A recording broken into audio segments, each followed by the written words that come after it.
Voilà donc une manière de gérer, par exemple, cette pomme, toujours pareil.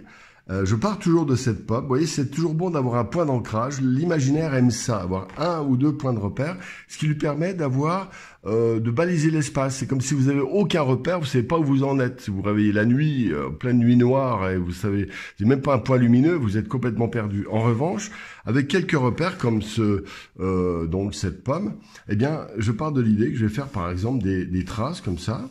Et puis, je vais faire des pommes, cette pomme-là, comme point de départ. Et puis, je vais en faire une autre, pourquoi pas derrière, comme ça, tac. Alors, je peux la faire complète ou juste un bout.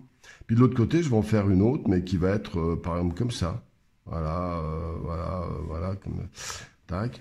Ensuite, je peux imaginer ici une pomme que je vais faire, mais une pomme verte, par exemple, un peu comme dans le sujet précédent. Et je vais faire juste une partie apparente. Alors, si c'est en peinture à l'huile, je pourrais faire, par exemple, des coulures ici, pour m'amuser. Là, je pourrais faire des coulures en plus des traits qui seraient faits en peinture à l'huile ou à l'acrylique au démarrage. En pastel, je peux faire ces traits donc avec des gros empattements sur un fond gris, puis je démarrerai par un point. Et ce qui est intéressant, c'est que là, j'ai l'idée, on va dire. L'idée, c'est des pommes prises dans un monde étrange, morcelées, un petit peu comme notre monde à nous est morcelé. Et à partir de là, j'invente une histoire, mais au fur et à mesure. J'ai quand même ma structure principale qui indique l'idée du tableau. J'ai une pomme, puis une deuxième pomme, et peut-être même une troisième. Et à partir de là, je peux continuer en improvisant. Par exemple, là, je pourrais très bien mettre, pourquoi pas, je mettrais des tâches. Alors après, chacun fait différemment, bien sûr. Il y en a qui vont faire des projections, d'autres qui vont faire des brouillards, d'autres qui... Chacun fait ce qu'il veut. Mais là, à partir de là, je peux inventer complètement une histoire. Alors, je veux pas que ce soit trop chargé. Alors, par exemple, là, je pourrais utiliser, alors là, par exemple, des épluchures, vous savez, les pommes qui sont épluchées, qui pourraient s'entourer autour de ça. Ouais, je fais une épluchure approximative, voilà, comme ça, et puis avec une autre pomme devant. Donc, cette pomme épluchée, permet de faire ça. Ensuite, je pourrais très bien en faire une autre aussi, d'épluchure, comme ça. Je peux jouer avec des épluchures, par exemple, simplement, ça peut être aussi un trait de caractère. Alors, après, moi, j'aime bien y ajouter, alors, pourquoi pas un crayon, voilà, alors, pourquoi pas dans ce sens-là. Alors, je fais comme s'il y avait un crayon qui arrivait ici, et je m'en sers pour indiquer une direction, par exemple, une direction vers là. Mais là, c'est pas une bonne idée, je trouve. Là, il faudrait que j'indique une direction comme ça, par exemple. Voilà. Tac, je vais faire une pomme, voilà, comme ça. Une pomme derrière donc ce crayon. Et là, cette partie-là va être par exemple floue, etc. Donc, je peux jouer sur l'hyperréalisme, le net, les traces qui permettent de structurer. Et j'utilise des morceaux donc de la nature morte hyperréaliste que j'ai utilisés. Mais c'est un énorme avantage de le faire comme ça parce que on a quelque chose de très solide et en même temps quelque chose de très fluide et très improvisé,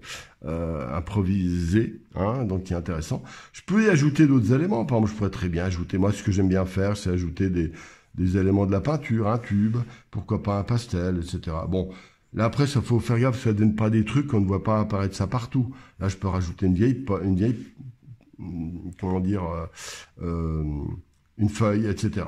Là, alors là, je pense que je ferai quand même assez neutre les tours. Je voudrais pas que ce soit trop chargé. Donc, je vais neutraliser et surtout me concentrer sur une zone ici.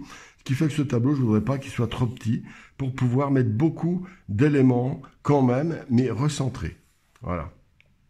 Donc, voilà une formule sympa. Alors, il peut y en avoir encore une autre. Alors, l'autre, par exemple, je viens d'avoir une petite idée. Alors, je pars toujours de ma pomme, hein, comme ça. Je vais la faire... bon, je la fais assez grosse pour le modèle, comme ça, voilà, comme ça. Tac, toujours cette pomme. Toujours, par exemple, cette pomme coupée, mais je pourrais la mettre autrement.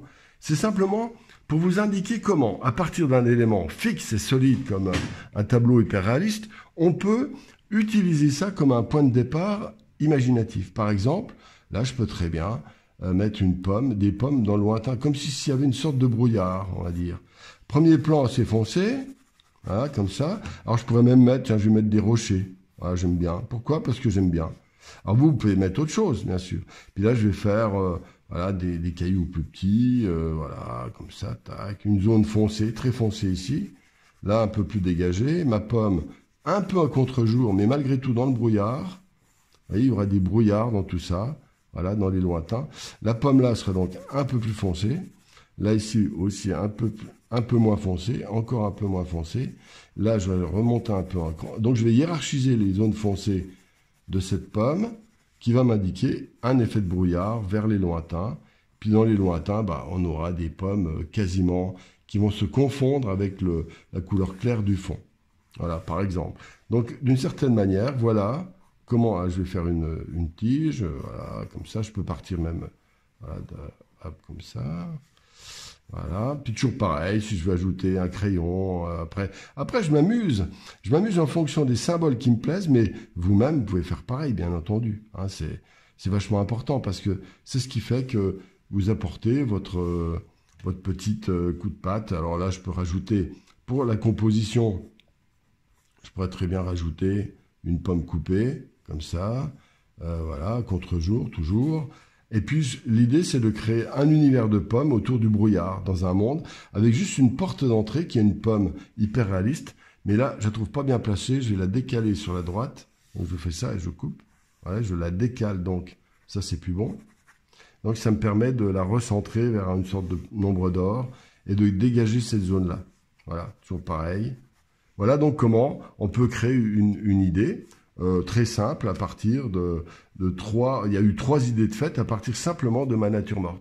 Ça, c'est important parce que quand vous avez un point fixe solide comme la nature morte, que je vous ai montré dans une vidéo précédente, eh bien, vous avez une telle assise que l'imaginaire se sent plus autorisé à y se promener. Voilà. Parce que, quelque part, il est rassuré par cette petite zone qui va être nickel et le reste, il va pouvoir improviser. Voilà, c'était une petite remarque sur comment, à partir d'un élément fixe, on peut aller plus loin.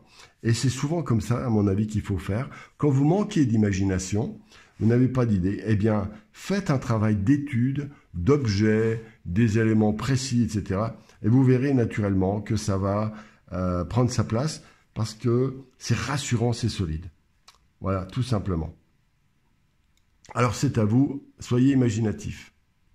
Bien sûr, si vous avez apprécié cette vidéo, ce clin d'œil imaginatif, n'hésitez pas à vous abonner à ma chaîne et surtout à ma liste comment dire, de la lettre d'information sur mon site internet. Ça vous permettra de ne rien rater de toutes mes parutions. Voilà. À bientôt.